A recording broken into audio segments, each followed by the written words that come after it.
Alors, bonsoir, chers étudiants de la Bible, Grace Bible Institute Online. Je suis heureux de vous retrouver pour cette deuxième séance de notre cours qui porte sur la double vocation.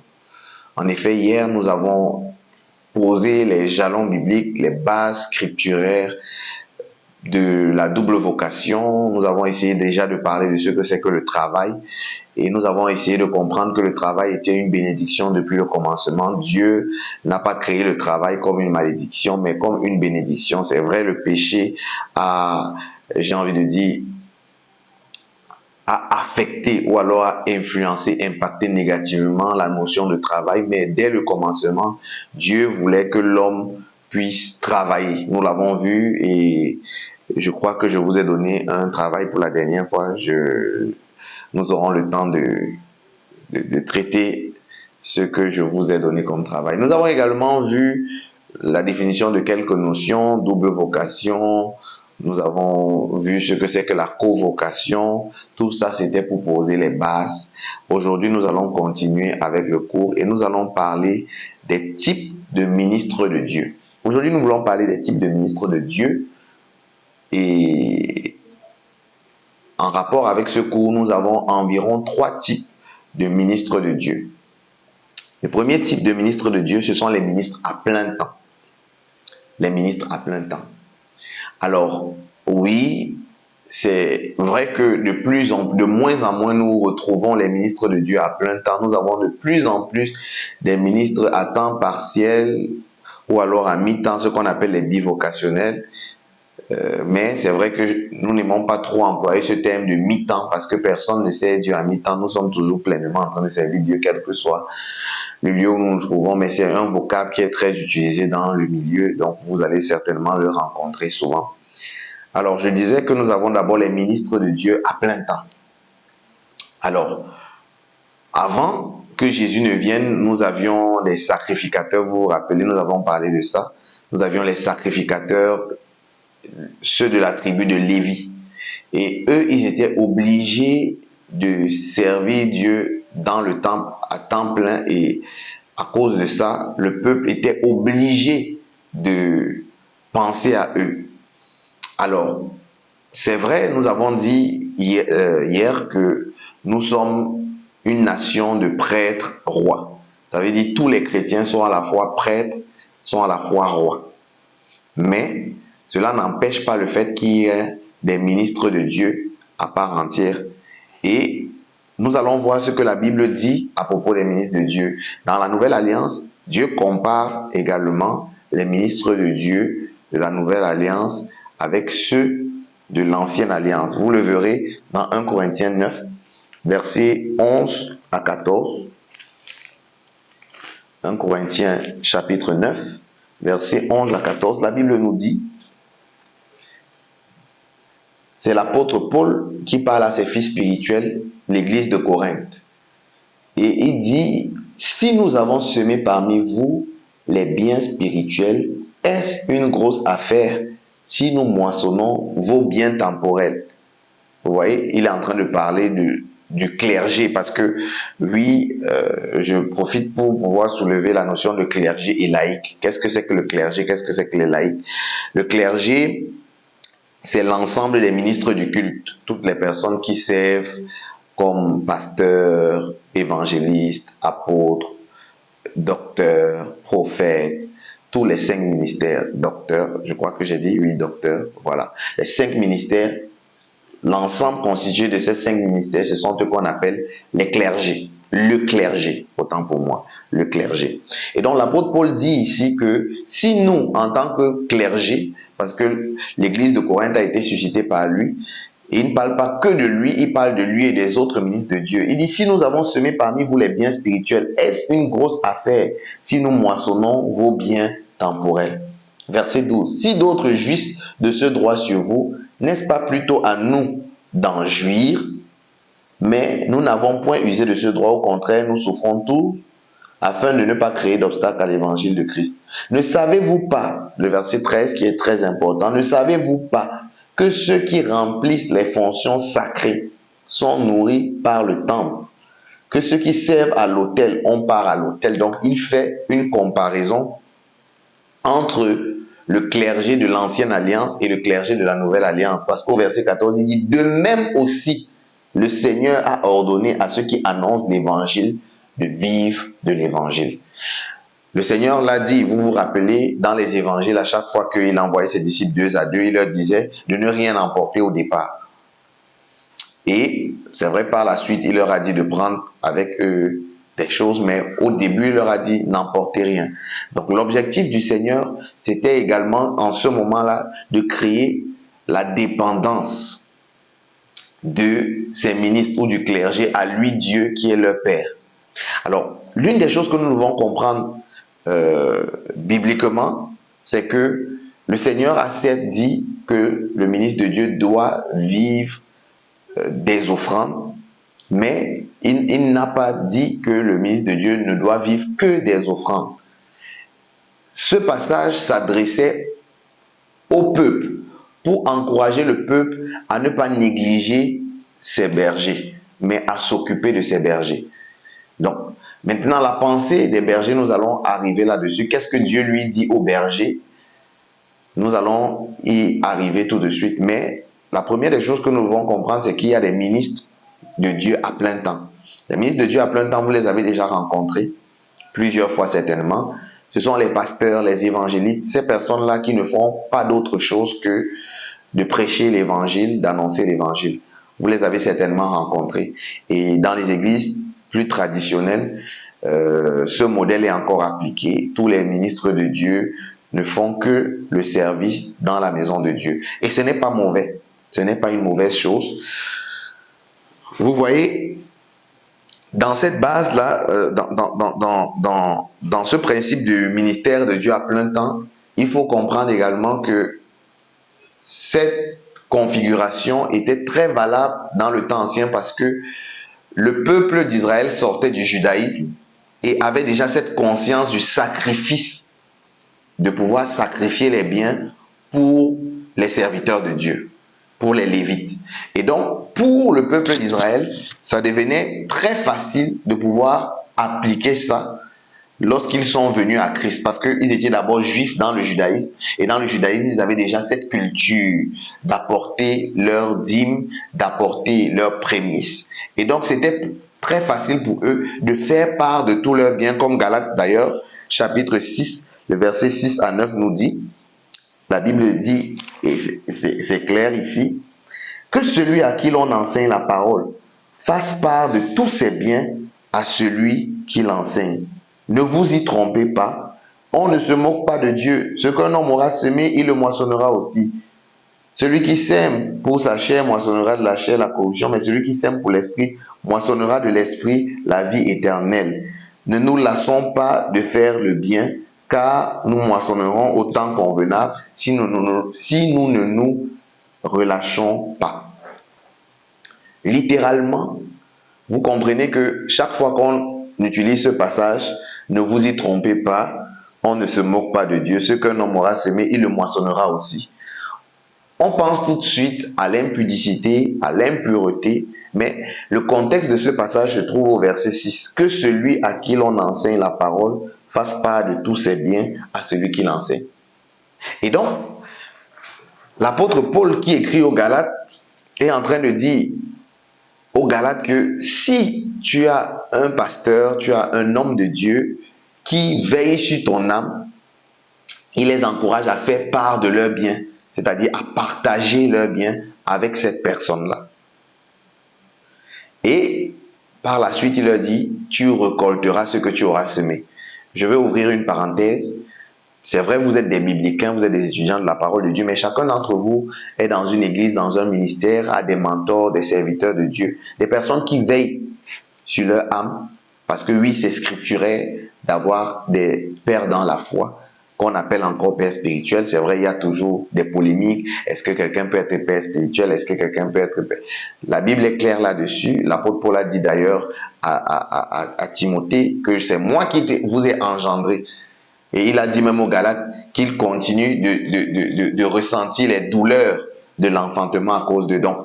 C'est clair que la notion de père dans la foi, père spirituel, elle est scripturaire.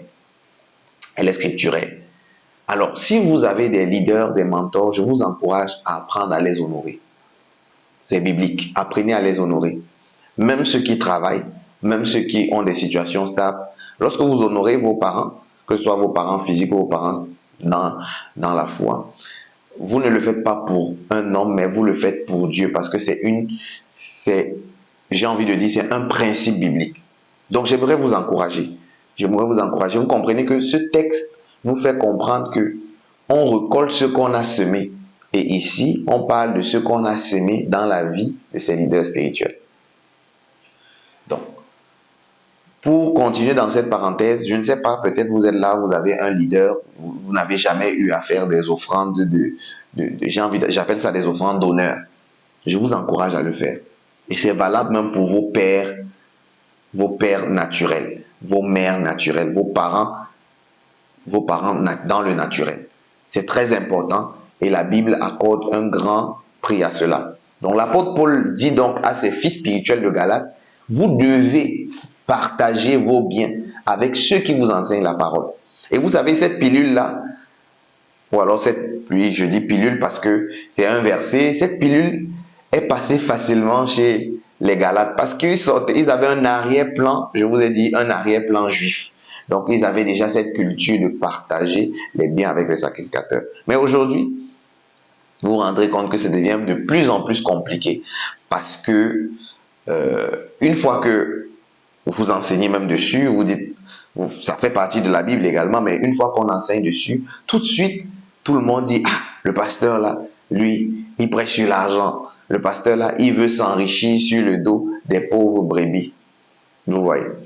Donc, c'est pourquoi il y a l'importance d'entrer dans j'ai envie de dire, dans une configuration de ministère bivocationnel. C'est très important. Mais nous allons arriver là-dessus. Donc, je disais que nous avons les ministres à plein temps. Je ferme la parenthèse. Nous avons les ministres à plein temps. Et les ministres à plein temps étaient chargés seulement de la parole et de l'enseignement. Et nous avons vu que dès le début de l'Église primitive, avant même que l'Église primitive ne naisse, Jésus encourageait ses disciples. La majorité de ses disciples, en ce moment, il les encourageait à quitter leur activité. Il a vu Pierre, il a demandé à Pierre de quitter. Il dit, suis-moi, tu ne seras plus pêcheur de poissons, mais je ferai de toi un pêcheur d'hommes. Donc, tous les ministres de Dieu, ou alors ceux qui suivaient Jésus, ils ont renoncé de manière littérale à leurs activités. Et donc, ils vivaient maintenant du ministère. Et après que Jésus soit mort, ressuscité et tout, la Bible dit que le peuple, les apôtres ont prêché l'évangile et près de 3000 personnes à la Pentecôte ont donné leur vie à Jésus. Et vous voyez qu'à partir de ce moment, il y avait beaucoup de travail. Même dans l'église, en plus du travail de prêcher et enseigner, il y avait le travail de partager les biens parce que les gens apportaient tous leurs biens en ce moment-là et on le repartissait à tout le monde. Alors, à partir de ce moment, vous verrez dans Actes chapitre 6, versets 3 à 4, que lorsque le travail est devenu intense, les disciples étaient obligés de mettre sur pied le ministère diaconal qui était censé partager à la table, partager les repas, partager les biens.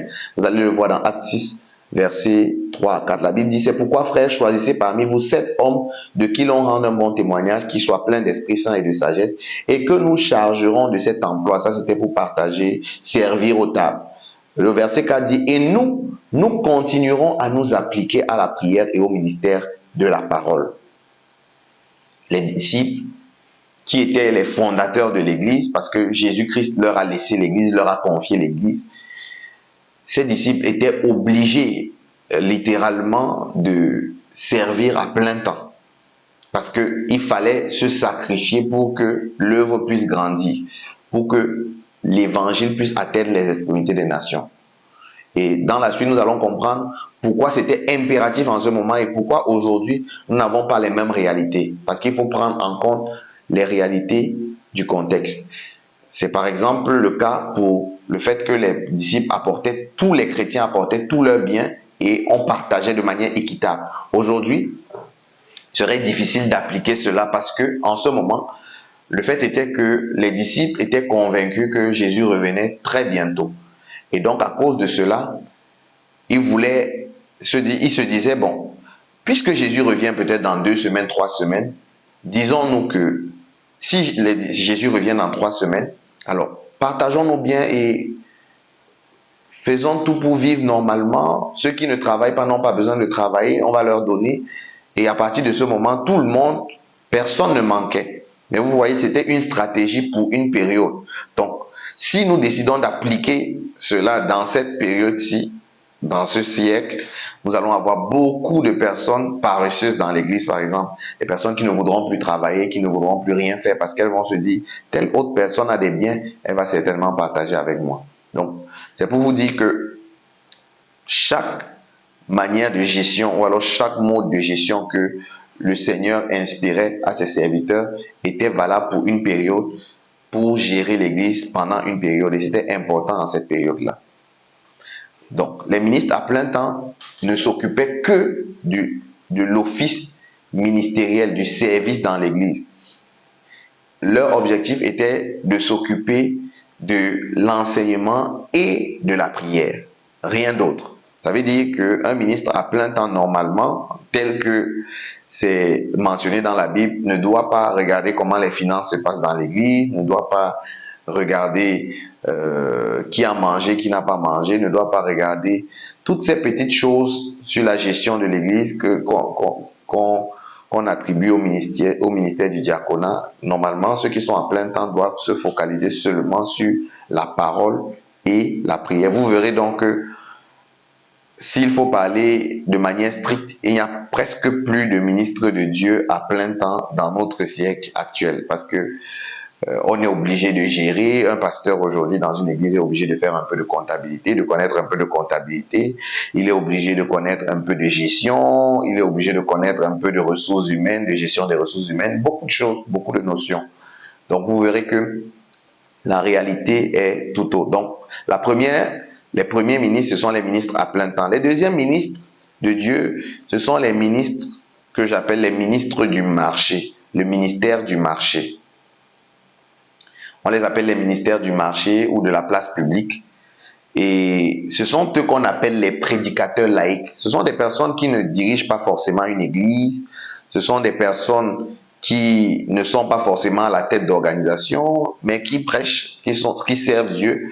Vous voyez, il y a des personnes qui, comme vous, par exemple, ici à Grace Bible Institute, il y a des personnes qui ne sont pas appelées à diriger une église, à être pasteur au sens propre du terme, à être évangéliste, à avoir un ministère. Hein.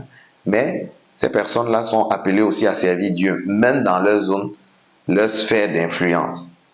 Et ce sont ces personnes-là que j'appelle les ministres du marché ou de la place publique. C'est une simple logique. Vous savez, il n'est pas nécessaire de faire un bond en avant pour comprendre que la plupart des personnes qui ont besoin d'entendre le message de l'évangile ne sont pas assis sur les bancs de l'église. Donc, il y a des personnes que Dieu appelle, mais qui ne seront pas forcément des ministres de Dieu, qui vont prêcher tous les matins, préparer un sermon, mais qui vont être des ministres de Dieu dans leur sphère d'influence. Il y a des personnes qui seront des ministres de Dieu dans un supermarché. Peut-être tu vends, tu es commerçant, tu es caissier dans un supermarché et tu as l'appel de Dieu, mais tu sais que l'appel de Dieu sur ta vie n'est pas un appel pour, par exemple, être pasteur dans une église, mais tu sais que tu as l'appel de Dieu pour évangéliser, pour amener les âmes. Ça veut dire qu'en ce moment-là, tu peux te consacrer et cette épicerie dans laquelle tu vends devient un lieu d'évangélisation, un lieu où les gens peuvent venir et recevoir l'évangile. Alors, depuis un certain moment, en fait depuis quelques années, nous prêchons beaucoup dessus, beaucoup d'églises, beaucoup d'organismes religieux prêchent dessus pour pouvoir faire comprendre aux chrétiens que au-delà du fait que nous sommes appelés à travailler, nous sommes appelés à gagner de l'argent, nous devons comprendre que nous sommes des ambassadeurs. Et en tant qu'ambassadeurs, nous représentons le royaume des cieux où que nous nous trouvions. Et nous devons comprendre qu'en tant qu'enfants de Dieu, nous ne vivons pas une vie de hasard. Nous ne vivons pas une vie de hasard. Nous vivons une vie orchestrée par Dieu. Et Dieu, dans sa préscience, a orchestré des choses pour nous depuis le début. Et nous devons entrer dans le plan de Dieu pour nous. Vous allez donc vous rendre compte que beaucoup de personnes sont passées à côté des objectifs de Dieu pour elles, parce qu'elles se sont dit, bon, de toutes les manières, moi je n'ai pas le temps pour servir Dieu, je suis médecin, je travaille, je fais des gardes, je n'ai pas le temps. Mais pendant que vous êtes médecin, vous pouvez créer un impact où vous vous trouvez. Chaque fois qu'on parle des ministres du marché, ou des ministres de Dieu du marché ou de la place publique, je pense tout de suite à Joseph et je pense tout de suite à Daniel. Joseph et Daniel n'étaient pas des membres du clergé, contrairement à ce que nous pensons. Nous avons toujours tendance à nous dire que Daniel, c'était un ministre de Dieu, c'était un prophète, un évangile. Non. Lorsque vous regardez, vous lisez l'histoire, vous comprenez que c'était un fonctionnaire de l'État, c'était quelqu'un qui occupait de grandes fonctions, mais qui a tellement créé un impact que, après sa mort, tout ce qu'il a dit est resté très prophétique. J'aimerais vous dire et vous encourager pour vous dire que vous n'êtes pas obligé d'être pasteur, évangéliste. Vous n'avez pas besoin d'un titre pour servir Dieu. Vous n'avez pas besoin d'une fonction pour servir Dieu. Si Dieu vous appelle, et je parle aux femmes, il y a des femmes qui sont peut-être dans des ministères où on ne reconnaît pas le ministère de la femme. Vous n'avez pas besoin de discuter le micro. Ce n'est pas le micro qui fait de vous une appelée. Mais où que vous vous trouvez, vous pouvez créer un impact. Que ce soit au bureau, au marché, dans votre foyer, où que vous vous trouvez, vous pouvez créer un impact. Daniel a servi sur 4 rois. 4 rois. Ça veut dire, après chaque règne, on faisait appel à Daniel. Après chaque règne, on faisait appel à Daniel parce que Daniel était compétent. Non seulement il était compétent, mais il avait clairement imposé le règne de Dieu dans sa sphère d'influence. Actuellement, où vous trouvez-vous? Êtes-vous médecin? Êtes-vous architecte, ingénieur? Êtes-vous travailleur dans un fast-food? Êtes-vous commerçant? Je ne sais pas ce que vous faites. Chauffeur? Peut-être vous êtes chef chantier, vous êtes, je ne sais pas ce dans quoi vous travaillez, mais j'aimerais vous dire que quel que soit là où vous travaillez, ces personnes ont besoin de Jésus. Votre pasteur n'ira peut-être pas dans les marchés, dans les places publiques, mais vous pouvez amener l'évangile.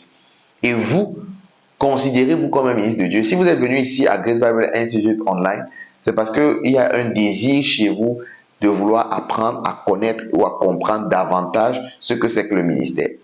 Et si vous avez ce désir, c'est parce que vous sentez en vous un appel. Peut-être pas un appel à prêcher dans une église, peut-être pas un appel à faire des campagnes d'évangélisation. Parce que chaque fois qu'on parle d'appel, tout de suite, les gens pensent à faire des grosses campagnes d'évangélisation, à créer des impacts.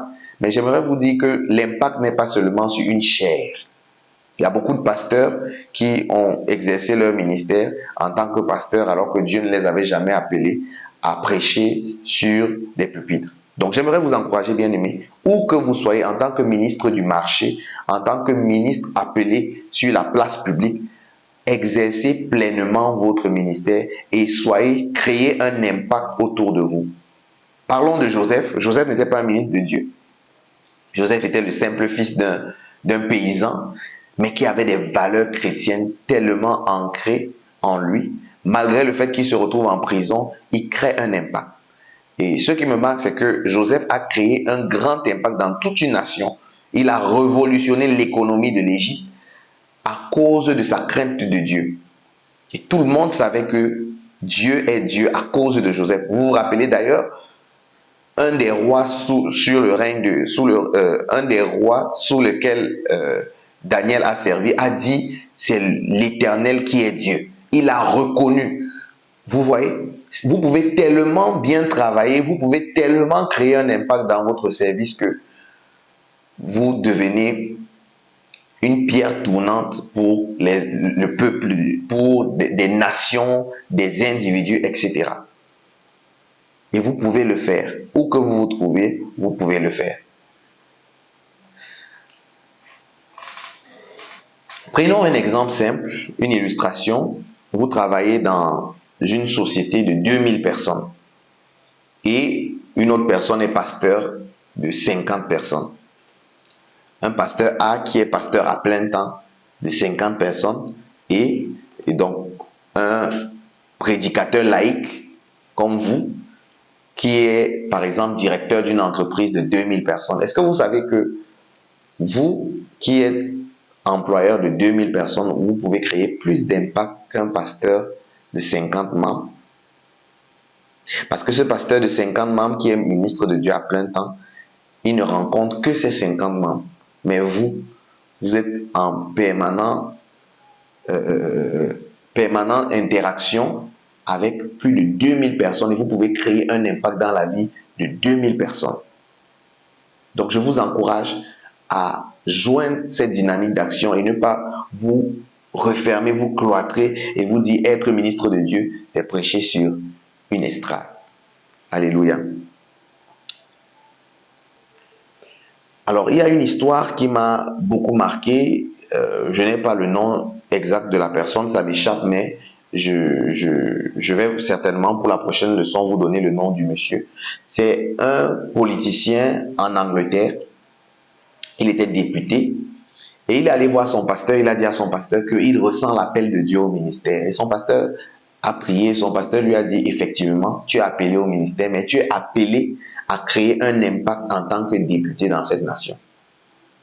C'était en Angleterre. Et le monsieur était juste, ok, si vous le dites, pasteur. Il a commencé à prier et par la grâce de Dieu, il a eu un siège au milieu de l'Assemblée nationale. Et, tenez-vous bien, c'est cet homme qui a créé un impact générationnel parce que c'est lui qui a amené la loi qu'on a votée pour abolir l'esclavage en Afrique. C'est lui qui a amené ce projet de loi. Il n'était peut-être pas pasteur à la chair, mais il a créé un impact générationnel. Pourquoi? Parce qu'il a compris que servir Dieu ne se limite pas à occuper les bancs à l'église, à attendre qu'on te programme pour prêcher. Vous voyez encore, ce qui est triste, c'est que les chrétiens aujourd'hui, surtout ceux qui ont l'appel de Dieu dans le ministère, se disent, on ne m'a pas programmé, on ne me programme pas, le pasteur ne me regarde pas alors que j'ai l'appel de Dieu. Si vous avez l'appel de Dieu, commencez à créer un impact. Votre impact doit parler plus fort que votre voix. Lorsque votre voix commence à parler plus fort que votre impact, alors vous n'avez plus d'impact. Lorsque vous faites beaucoup de bruit, vous n'avez pas d'impact. Travaillez en silence jusqu'à ce que votre impact touche les peuples, jusqu'à ce que votre impact touche les nations. Travaillez en silence. Lorsque vous savez que vous avez l'appel de Dieu sur votre vie, vous n'avez pas besoin qu'on organise quelque chose et puis on vous reconnaisse. Vous pouvez vous-même créer un impact. Alléluia. Alors,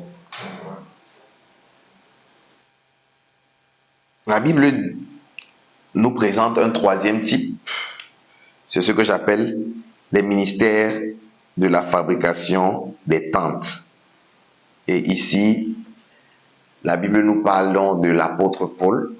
C'est de lui qu'est tirée cette expression fabrication des tentes. Donc j'ai parlé des ministres à plein temps, j'ai parlé des ministres du marché et maintenant troisièmement les ministres de la fabrication des tentes. Et ce sont eux qu'on appelle les bivocationnels. Alors, si le travail, quel qu'il soit, doit être considéré comme un don de Dieu, il semblerait que la parole de Dieu exprime ses conseils sur l'interaction entre le ministère et le marché. Je vous ai parlé de ce que c'est que le marché. Le marché, c'est le fait d'être en contact avec les gens. Lorsqu'on parle du ministère du marché, c'est ceux qui sont en contact avec les gens, mais qui servent Dieu étant en contact avec les gens dans les bureaux, dans les marchés, etc. L'Ancien Testament et le Nouveau Testament indiquent clairement que pour ceux qui exercent le ministère de la parole de Dieu, leur ministère doit être également une source de salaire. Mais cela ne veut pas dire que ça doit être la seule source de salaire. Alors, aujourd'hui, nous allons nous arrêter là. Et prochainement, nous allons mieux aborder la notion du ministère de la fabrication des tentes. Si vous avez des questions, n'hésitez pas à les noter et à les marquer quelque part. Nous aurons des moments d'interaction.